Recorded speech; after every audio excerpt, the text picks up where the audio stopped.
Hi, everyone. Welcome to this week's Coinbase security session. My name is Roger Bai, a member of the blockchain security team here at Coinbase, and I'll be the moderator for today. So join with me is Tom Ryan, a central pillar of our blockchain security team, and he'll talk to us about dApp monitoring and incident preparedness today. Take it away, Tom. Oh, cool. So, hi, everybody. Welcome to the Coinbase Security Series. As Roger mentioned, my name's Tom Ryan. I'm an on-chain security engineer at Coinbase. I've been with the team for about 4 years now, spending time on both blockchain security and the security operations teams. And I'll be your speaker today for episode 6 of the security series covering dApp monitoring and incident preparedness. So, before we get started, I want to lead off with a question. If you had an incident happen tonight, would you be able to detect it? And would you feel prepared to respond? I'm hoping that the answer to that is already yes. But if not, by the end of today's session, I want you to feel like you have a plan for detection, feel prepared to respond, and know the steps on how to get there. So, what are we going to cover today? First, we're going to talk about why monitoring matters. We'll start by reviewing the Ronin and VNB chain bridge exploits to discuss the value of effective monitoring. We'll then do a quick reality check. I'll walk you through the different levels of preparedness we've seen across teams so you can figure out where your project sits today. After that, we'll move into practical insights. This will be the meat of the talk. I'll share 10 specific insights that you can apply directly to your dApp or protocol in order to feel more prepared. Then we'll ground this within a case study from Base, talking about how we monitor fault proofs. This is a live complex system that shows how monitoring works in practice. Next, I'll give you tips on where to start with monitoring if you're just beginning your journey. Finally, I'll close out by sharing some free security tools, support, and resources that we offer to teams building on Base, and then finally open it up for Q&A. Cool. Let's get started. We all should know the value of monitoring and why monitoring matters within security operations. So let's review the costs of not monitoring versus monitoring via the Ronin bridge exploit and the BNB chain bridge exploit. With the Ronin bridge exploit, attackers managed to compromise validator keys and drained $624 million worth of ETH and USDC. The funds were drained over a 6-day period. 6 days. Users continued to operate normally, depositing and withdrawing, while attackers quietly siphoned out funds. The breach was only discovered when a user tried to withdraw a large amount and couldn't, and the post-mortem revealed the ugly truth. The team had no monitoring in place to detect the theft. No monitors, no alerting. This outcome could have been a lot different. They had some basic monitoring in place. 6 days could have been 6 minutes. And within this industry, it makes all the difference. On the other side of the coin, we have the BNB bridge exploit. In this case, the attackers managed to mint around 2 million BNB tokens, but the team was able to detect this unusual minting behavior. The scale of the mint was outside of the normal range, and thus it triggered an alert. This allowed the teams to execute response procedures, leveraging a pausing mechanism and halting the chain within hours. In the end, the net loss was around, I believe, 100 million. While still painful, it's far less than the full $570 million exposure. So what lessons do we have here? It's not that monitoring prevents all hacks. It doesn't. The Ronin bridge still would have been attacked. The BNB chain still would have been attacked. But monitoring changes the story, changes the timeline. It changes whether you discover the attack after 6 minutes or after 6 days. So now that we know why monitoring matters, let's talk a bit about preparedness. Monitoring alone isn't enough. You could have the best alerts in the world, but if your team doesn't know what to do when they fire, you're still going to be vulnerable. So here's the reality we normally see across teams. On one end, some teams are flying blind. They don't have any monitors. They rely on manually checking base scan or ether scan, and sometimes hear about issues first from angry users on Twitter. In the middle, we have what I like to call the Bob setup. There's one developer, Bob. Bob's smart. Bob knows the system. Bob has some alerts set up that go to his email, but everything lives in Bob's head. There's no documented runbooks, no on-call rotation, no backups. If Bob's asleep at 3 a.m. or Bob goes on vacation with Alice, project can be a risk should an issue arise. Finally, on the other end, we have prepared teams. These teams have alerts flowing to monitor channels. They have documented runbooks that explain exactly what to do when something happens. They rotate on-call responsibility so someone's always available. They run tabletop exercises with key stakeholders. They know who has the authority to act, what assets they care about, and even automate responses in certain cases. So the question for you is, where does your team fall on the spectrum? Are you flying blind? Do you have the Bob set up? Or do you feel totally prepared? Here's the thing. It's really hard to ever feel 100% prepared. What matters is that you're continuously taking steps in the right direction to improve your security operations. And with each step that you'll take, you'll increasingly feel more and more prepared over time.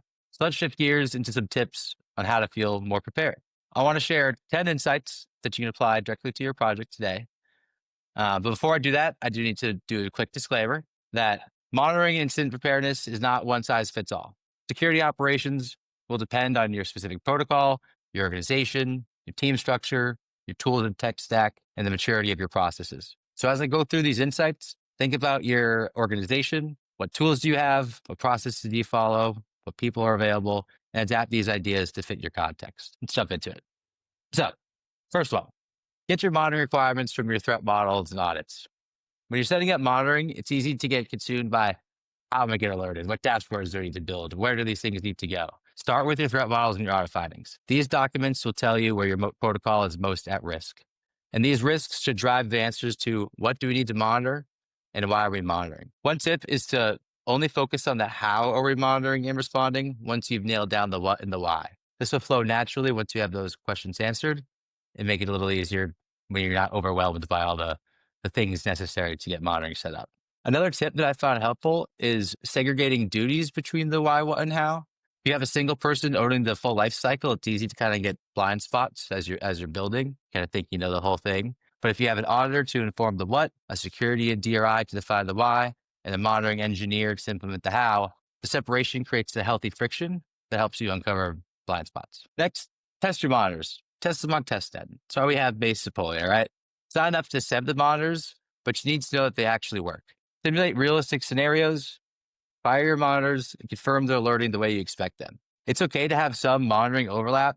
It helps build a more resilient monitoring infrastructure, but just be careful that you're not generating too much noise where your team's going to start ignoring the alerts. When we were testing our fault-proof monitoring system, which we'll talk about a little later, we didn't just assume everything worked. We partnered with SEAL 911. We ran a war game, worked with Optimism. We simulated events, got the alerts fired, and validated that our monitoring systems actually worked even before we even rolled out the protocols. Next, document your runbooks. A lot of people overlook runbooks. Runbooks are so important to feeling prepared.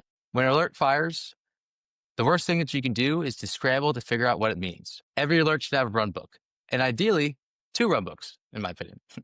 You need one for triage. How do I know if this alert's actually valid? And then you need one to response and what to do if it is. One of the main challenges that teams face during incidents is getting the right people in the room. So runbooks not only document the actions, but who to call. Do you know how to get in touch with your partner teams, your vendors, the base team, Field 911, anyone necessary to mitigate an incident? As a general rule of thumb, if the alert is not purely informational, it should have a runbook. Next, we want to make sure we have established an on-call rotation. You can't just rely on Bob. As great as Bob is, Bob needs to go on vacation sometimes with Alice, and you don't want that to leave your protocol unprotected. So if your system depends on a single person, it is fragile. Set up an on-call rotation. If you define your severity levels, attach runbooks directly to the alerts, it can be really easy to pick up for another team member to pick up where Bob has left off. Next insight is run tabletop exercises. This one I can't stress enough. If you want to feel prepared, tabletop exercises are the way to do it. You'd rather have a messy tabletop than have a messy real incident. So a few tips for tabletops. Don't reveal the exact scenario in advance. The tabletop won't be as effective if you know what's coming. To that end, have an independent engineer or an outside party help you conduct it. That way they can kind of obfuscate the information and you can start the war game kind of blind to what you'd expect. There's also various degrees of tabletops that you can run. The simplest to say, hey, we just got exploited. What do we do? Another option, hey, we just received this alert, an actual alert that we have configured. We just got this alert. What do we do? Take it a step further. Trigger the alerts on testnet. Simulate your monitors, make sure that they work, stress test them, or even go a step further and test them end to end on a test chain. Deploy a conduit test chain, set it up. This can help not only stress your monitors, but also test your mitigation procedures and really simulate a real life scenario. The bottom line is any tabletop is better than no tabletop, and it's better to get all the stress and the coordination out of the way early before having to do it in real time in an adverse scenario. Next one is refine your runbooks from insights from tabletop. This is also, I also say, continuously update your runbooks, because a lot of times people think runbooks are one and done. Oh, I just deployed this monitor, now I'm done. No, runbooks are living and breathing documents. So after a tabletop or a false positive or a change to a monitor, go back and make sure you're updating your runbooks, right? Don't lose the value of a tabletop exercise or all these data points that you're getting by not updating them and then allowing them to get out of sync. Conduct a retro, assign action items, make sure that they stay living documents, and make sure that they're aligned with what is in production. I'm going to rapid fire a couple additional insights here. First one, inventory your contracts and vendor dependencies. you can't protect what you don't know exists, right? So keep an updated list of your contracts, your admin roles, third-party dependencies. If an Oracle gets hacked and you're unaware that you're even using it, that's going to be a problem. But if you inventory it and you're actively monitoring it, then you're going to be in a much better position. Number 8, perform key liveness checks. Make sure your keys are available. A lot of teams think about key security, but oftentimes overlook key availability. In the event of emergency, you need to know that your keys are accessible.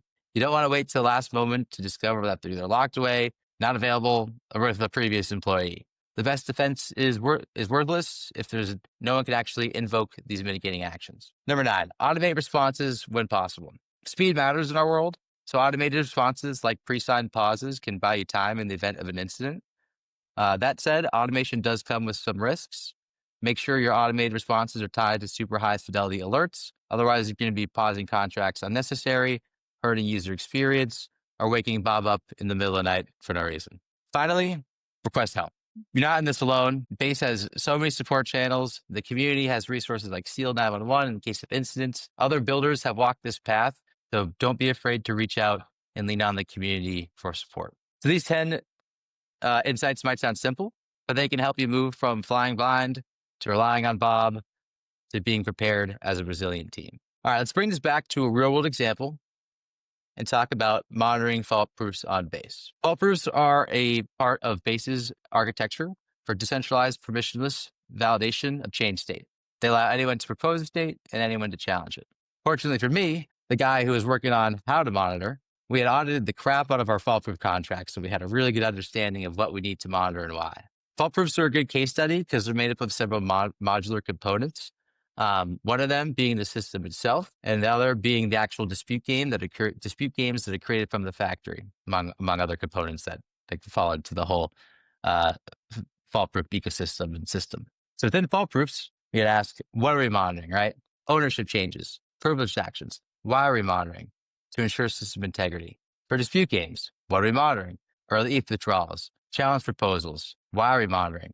To ensure the state integrity. So once we have the what and the why down, it makes it a lot easier to think about the how. And in this case, for fault proofs, we need to monitor each individual dispute game as they're being created. So in this case, we used Hexagate to build our fault proof monitoring system. I'm not going to go into too deep of the technical details. We have a blog and a repo with our monitoring scripts if you'd like to learn more. But here you can see a setup of our per dispute game monitoring system that we built specifically for fault proofs.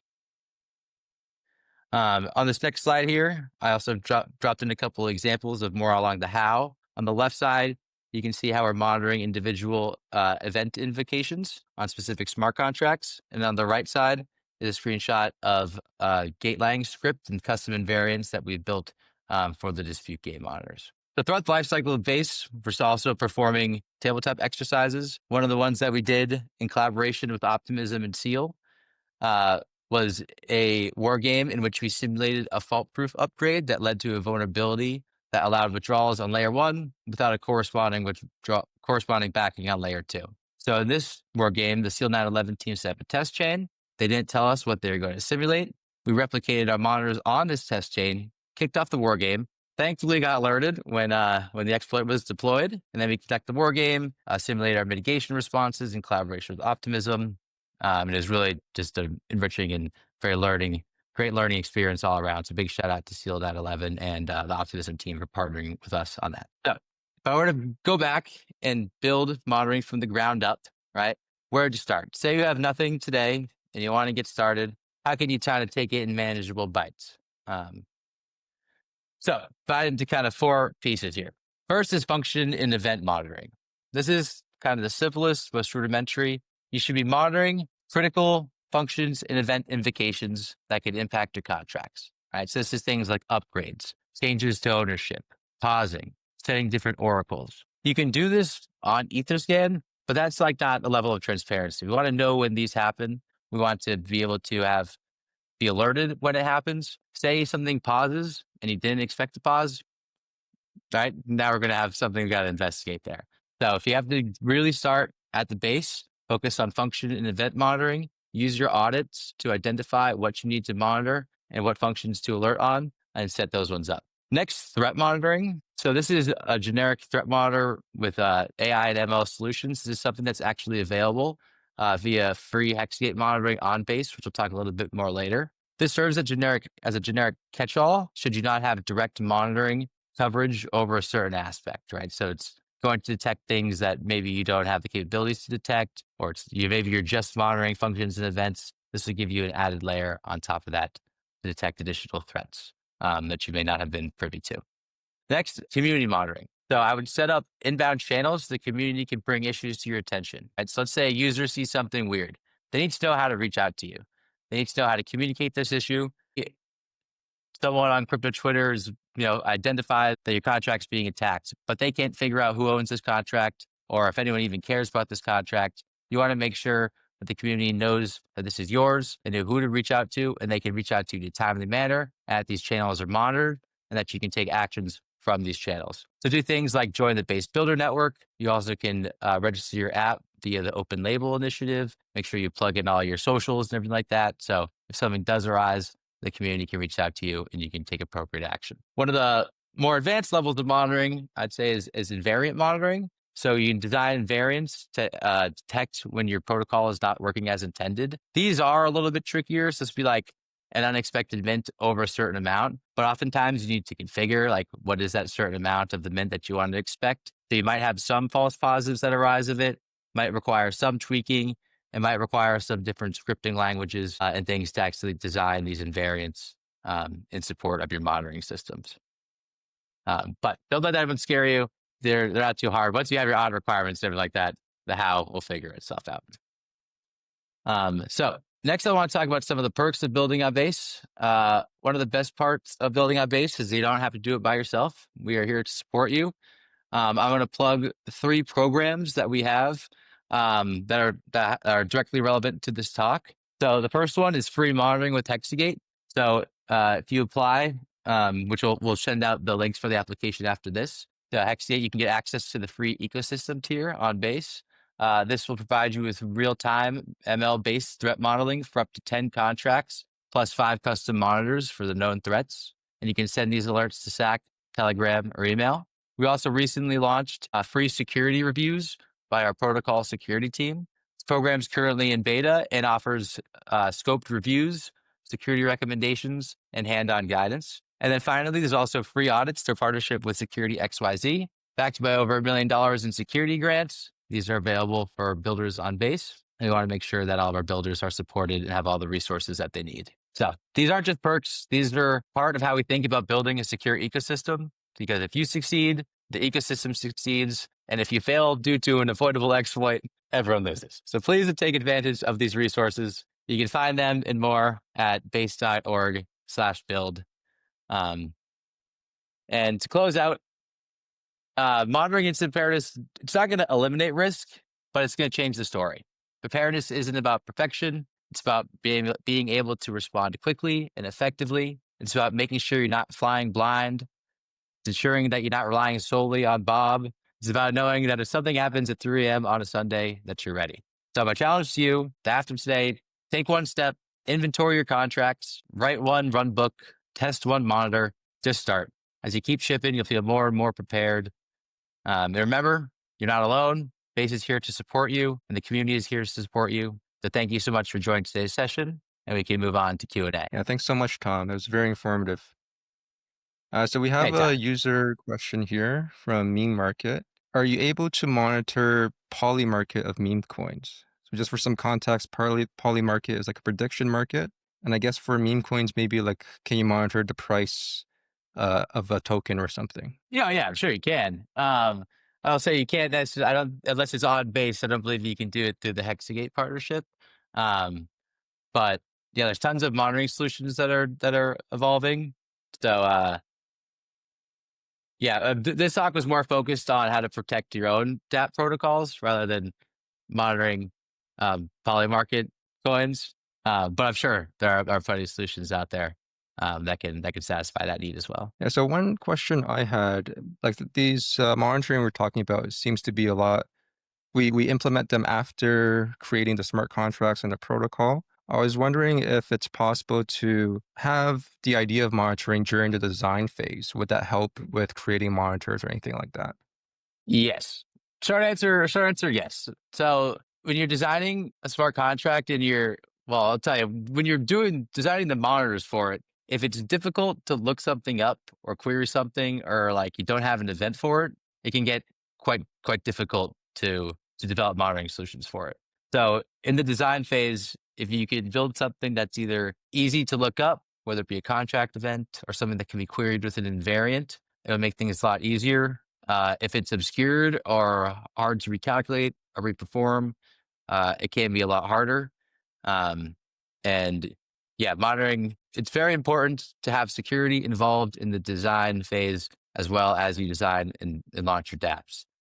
So these are definitely considerations that you want to consider. You don't want to get to the end and be like, oh, this is going to be way too hard to monitor. I got to write a bazillion lines of code to make this happen. So the easier it is to look up or query, the easier it would be to monitor. Yeah, that makes sense. I was wondering, like Coinbase, we have so many smart contracts. How often do we deal with false positives? Like, how noisy is it for us? Oh yes, false positives. False positives are you never really want false positives, but the thing with false positives is that sometimes they are a natural side effect when you're trying to achieve coverage over a wide range of risks, or you're working with a complex set of protocols. So as much as you don't want them, sometimes they happen. So some of the things that we do to mitigate them is we make sure we test them in advance, right, or making sure that they work as intended. If we do get a false positive, we always want to make sure that we're going back and we're tweaking the monitor or making a fix, or identifying if this is a false positive and communicating it back to our monitoring partners. Um, Other things we do to combat false positives, when we have certain levels of confidence in an alert, we might just like mark it as informational, right? We're testing this one out. Like we think this one will be effective, but maybe we haven't got the configuration totally down yet. So we'll just kind of pipe them into like a generic Slack channel until we have full confidence in it. And then we'll make sure that it's going to the devs, going to PagerDuty, right? We don't want to be waking up Bob at 3 a.m. to all these false positives. So we want to make sure that they're working correctly. We also have a team that can support the triage of alerts. So if we have alerts that need an extra set of eyes before they're escalated, we can send to them. But it's also super important to have that triage runbook because a lot of times they may not have the context of how to triage it, or whether or not this is a true positive or false positive. Um, but in that case, we can kind of have more experimental alerts, have a wider range of coverage, continue to tweak and refine until we get it to a point where we feel comfortable, just sending it directly to the devs and having them respond to it. Hopefully that would answer the Yeah, question. that makes sense. Yeah, having like a practice stage for monitors before fully implementing it. Mhm. I was also wondering, like, our monitoring for the fault-proof system. The fault-proof system itself is quite complicated. We're always creating new smart contracts, like every hour or so. So the monitoring has to be very dynamic. Like, is this like resource intensive? Is this costly?